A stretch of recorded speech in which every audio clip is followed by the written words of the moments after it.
I'm really excited about this. We're joined by the Chief Technology Officer of Tomorrow Sports Group, which is the group behind TGL, Andrew Macaulay.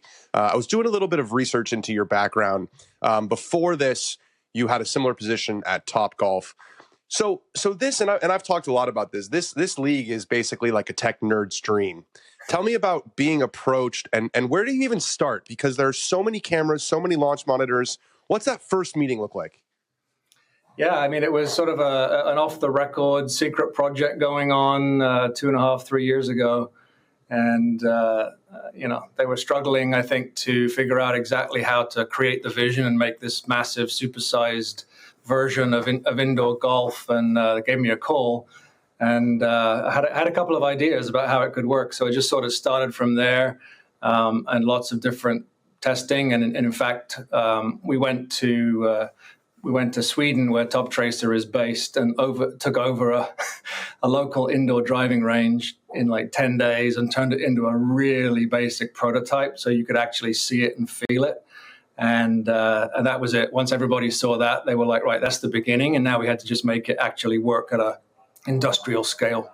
So are you telling me that, we all saw that rendering that went live, in the beginning. That was, I would guess that, I've kind of seen how these like projects happen now from the inside. It's usually like some artist with a cool idea is like, here's what we want to make. And then they actually have to make it. So that was done before you were involved, I would imagine. Exactly. That was what was sort of handed to me and was like, could you make this? And I was like, yeah, I think we can. So I wanted to talk about the tech and how you feel like season one has gone so far. I think a lot of people were very skeptical. I've said on the record, I think season one's been a big success. I think, as far as viewership goes, as far as moments go, how would you grade your guys' first season? Yeah, I know we're humble and confident of what's happened so far. Hard to give it a grade letter or something like that, but we've achieved what we intended. From a technology standpoint, I'm extremely happy with the way it's going. So there have been some, detractors who, there was the Tommy Fleetwood clip that I know I read that article that you did with Luke Herdanine. Golf Digest said that basically the monitors picked up the divot, which was an issue. There's little things that are going to be popping up. How do you respond to the criticism that say, oh, these launch monitors are getting it wrong? There's better launch monitors out there. There's a lot of skepticism, as I'm sure you know, on the technology side. Yeah, for sure. I think there's a lot of tech out there, a lot of different kinds do things. Different tech does it in different ways. You have to step back to the brief of what we were trying to achieve, which is they can hit the ball from anywhere they place it in a really wide area off multiple different lies, including real sand, including real rough, where the ball could be completely buried and hardly seen if they get a really bad drop. And we wanted to track the ball hitting a long way, right? It's super visual for the fans and the players to have that ball go a very long way before it hits the simulator screen, unlike every other sim out there, which is just like 12 feet in front of you, right? So the players are able to see the ball start to move. That's enough distance. I hope you come out here and hit, and you'll see, right? Like the first impression that all the players have given is like, oh my gosh, this is amazing. Like, I'm hitting off real. I'm in a sim, but I'm hitting off real turf.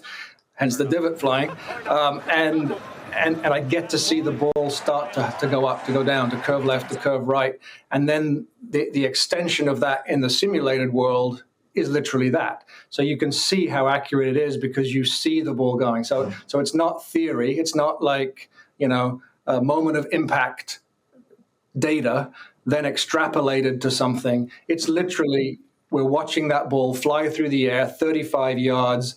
And then taking all of that data and extrapolating where it would go. So explain it to me, because I'm not a tech guy, but I know that there's sort of like different types of simulators and how they work. And I know that like obviously when you're hitting indoors, a lot of that is just impact, right? And then if you have a TrackMan or another launch monitor outdoors, they're kind of following the whole flight. Yours is kind of a hybrid. Is that a fair assessment?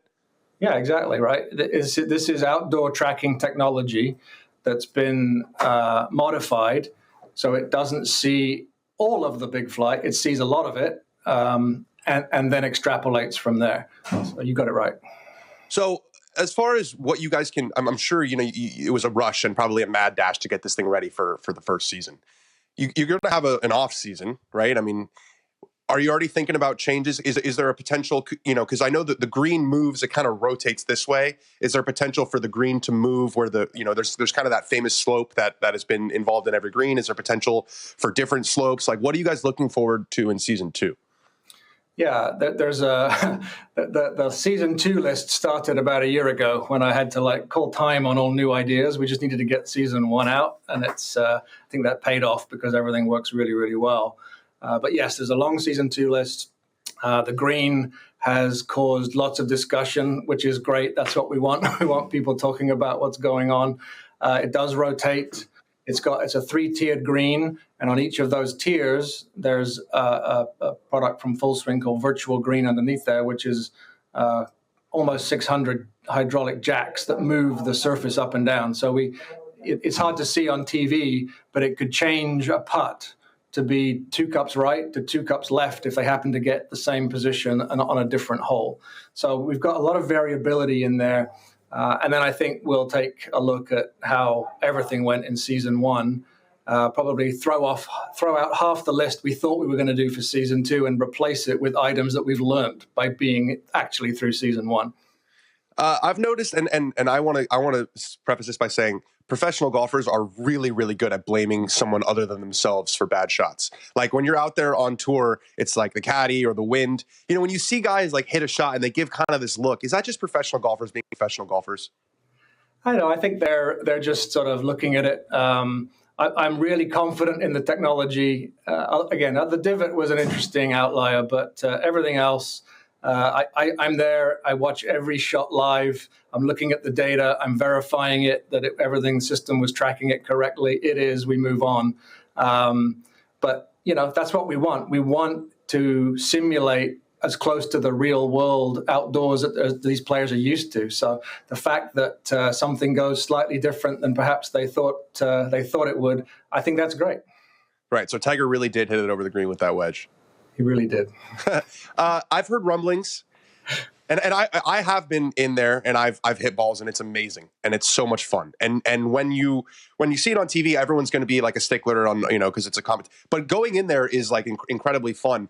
You guys could build more of these things. I know that. Places like Las Vegas, places like Scottsdale. You could rent these things out. Is this a replicable model that you could bring around the world? I think totally it is. I mean, we've learned a ton. Obviously, you do something for the first time, you learn a hell of a lot along the way. So there's probably a few things we would change, but building another one, I hope. I'm maniacally focused on finishing season 1 right now, but I hope I get the opportunity to do it again somewhere else. I'm just thinking of even in the Middle East where it's so hot, right? In the summer, you go inside, and this is the most. It's the closest to golf that you can get indoors. There's nothing really even close, is there? There's nothing like it. Yeah. Well, thank you so much for joining us. I appreciate it. I know everyone is very skeptical, but I think it's been a tremendous success, and I'm sure you've worked probably ungodly hours making this thing happen. So I appreciate it. You're right. Welcome. Great to talk to you, Dan.